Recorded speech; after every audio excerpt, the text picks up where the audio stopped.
নমস্কার, 7 নিউজ নেটওয়ার্কে আপনাদের স্বাগত। শুক্রবার ভর সন্ধ্যায় প্রকাশ্য রাস্তায় এক গৃহবধূর গায়ে আগুন লাগিয়ে দেওয়ার ঘটনা ঘিরে তীব্র চাঞ্চল্য ছড়িয়েছিল বেলঘরিয়ার আর্যনগর অনুপমা রোড এলাকায়।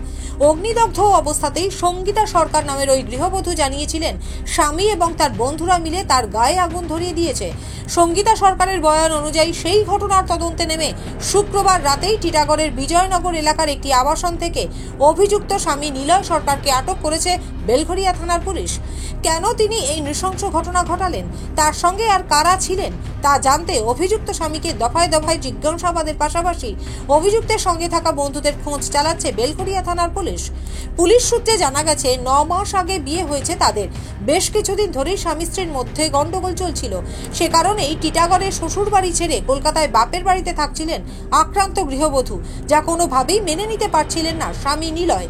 গতকাল বেলঘরিয়ার আর্যনগরে বন্ধুর বাড়িতে গিয়েছিলেন সঙ্গীতা।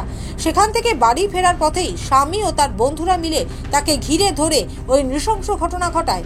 আর সঙ্গীতা সরকারের বয়ান অনুযায়ী পুলিশ টিটাগড়ে অভিযুক্তের বাড়ি থেকে আটক করার পর ঘটনা জানাজানি হতেই চাঞ্চল্য ছড়িয়ে পড়ে ওই এলাকার বাসিন্দাদের মধ্যে। তবে বেলঘরিয়া থানার পুলিশ ছেলেকে আটক করে নিয়ে যাওয়ার পর আত্মপক্ষ সমর্থনে অভিযুক্তের বাবা মা ঠিক কি জানালেন শুনুন। আমরা কিছুই জানি না, হসপিটাল থেকে খবর দিয়েছে। আচ্ছা, কি খবর দিয়েছে? খবর দিয়েছিল একটা নার্সিংহোমে নাকি ভর্তি করেছিল। আচ্ছা, কি কারণে? অ্যাক্সিডেন্ট করেছে। তারপরে ওরা বললো যা ওরা কামারহাটি হসপিটালে নিয়ে গেছে। সাগর দত্তের নিয়ে? হ্যাঁ। এই বউয়ের নাম কি? সঙ্গীতা মাঝি না সরকার। আপনার ছেলের নাম কি? নিলয় সরকার। আপনার নাম? নিখিল সরকার। আপনি এখানে কতদিন ধরে আছেন? আমি এখানে সেই কত বছর ধরে আছেন? 13 বছর ফ্ল্যাটটা নিয়ে নিতে। আচ্ছা, কিন্তু আমি এসছি করোনা যখন থেকে তখন। কি ঘটনা ঘটেছে? কিছুই ঘটনা। ও হেসে খেলে বললো যে চিপস আনতে যাবো, চিপস আনতে যাবো। মামনি, আমাকে মামনি ডাকে তো। আমি ওকে খুব ভালোবাসি, ও আমাকে খুব। হঠাৎ গায়ে আগুন কেন?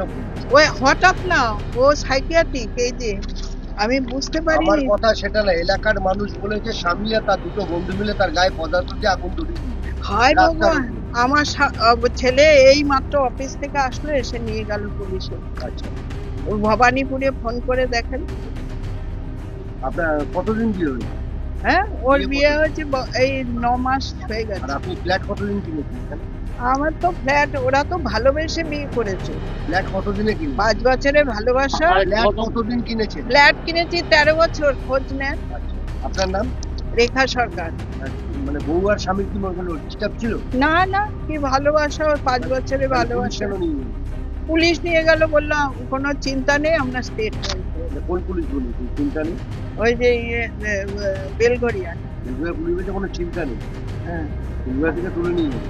এখান থেকে ও অফিস থেকে নিলয় সরকার। পুলিশ সূত্রে জানা গেছে আশঙ্কাজনক অবস্থায় কামারহাটির college of medicine and Sagar Dutta হাসপাতালে প্রায় 90% অগ্নিদগ্ধ অবস্থায় চিকিৎসাধীন রয়েছেন গৃহবধূ সঙ্গীতা সরকার। আরজিকর আবহে সংযুক্ত হলো আরও একটি নারী নির্যাতনের ঘটনা। টিটাগড় থেকে রাজাদের রিপোর্ট, 7 নিউজ নেটওয়ার্ক। আরও বিভিন্ন খবরের আপডেট জানতে হলে অবশ্যই সাবস্ক্রাইব করুন 7 নিউজ নেটওয়ার্ক চ্যানেলটি, কারণ আপনাদের একটা সাবস্ক্রিপশন আমাদের কাছে অত্যন্ত মূল্যবান। পাশাপাশি অবশ্যই ফলো করুন আমাদের হোয়াটসঅ্যাপ চ্যানেলটিও। জয় হিন্দ।